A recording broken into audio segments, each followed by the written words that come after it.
Caitlin Clark's winter transformation has the Indiana Fever dreaming big. The hype kicked off with a single photograph. In March, during the Big Ten women's basketball tournament in Indianapolis, a shot of Caitlin Clark cheering from the sidelines, arms flexed, muscles defined, went viral and sparked conversation across social media. "There's been much ado about her guns," said Amber Cox, the Fever's chief operating officer. Even the team staff took notice. "She was obviously very proud of it," added Sarah Kessler, Indiana's head athletic performance coach. "We did have a chuckle about it, though, because it garnered more attention than we realized it would. That viral image wasn't just a flash of vanity, it was evidence of Clark's off-season grind. For the first time since the summer of 2023, she had the time and space to focus entirely on building her body for the rigors of the WNBA. I don't know the last time I've had an athlete in the W or even on the men's side. Really, where you have a consistent 4 to 5 month period where you get to just work together," Kessler said. The main goal? Adding muscle. Clark embraced that challenge with characteristic tenacity. "I've had athletes who have said that, and then maybe when the work component shows up to actually achieve those goals, that's where there's maybe a disconnect," Kessler noted. "But with Caitlin, she set those goals, and from the jump, I was seeing her in the weight room 4 to 5 times a week." The Indiana Fever are no longer just a team of distant promise. With Clark at the helm, they're transforming into something far more formidable entering her sophomore season, an evolution that begins with the strength she added over the winter. That work faces its first real test on Saturday. Indiana opened their season at home against the Chicago Sky and Angel Reese, marking the first of 5 meetings between the two teams this year. Reese, like Clark, is coming off a stellar rookie season that helped drive record ratings and attendance for the WNBA. Their head-to-head battle is among the marquee matchups of opening weekend, offering a glimpse into the league's bright future.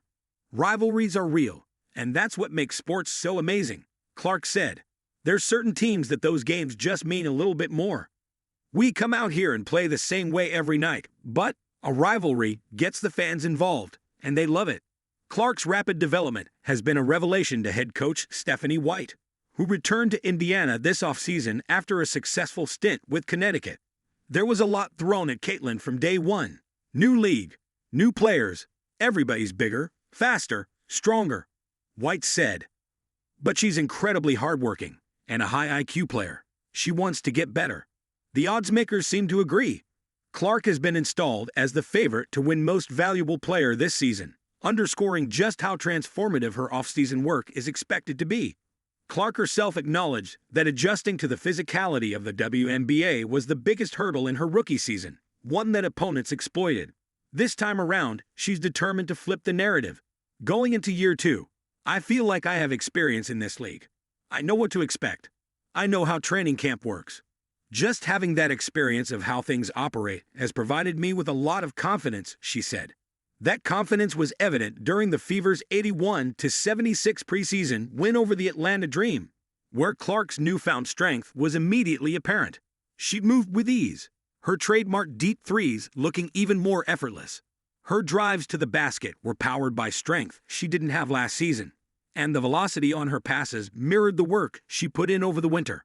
"It seems like she may have even increased her three-point range," one observer noted.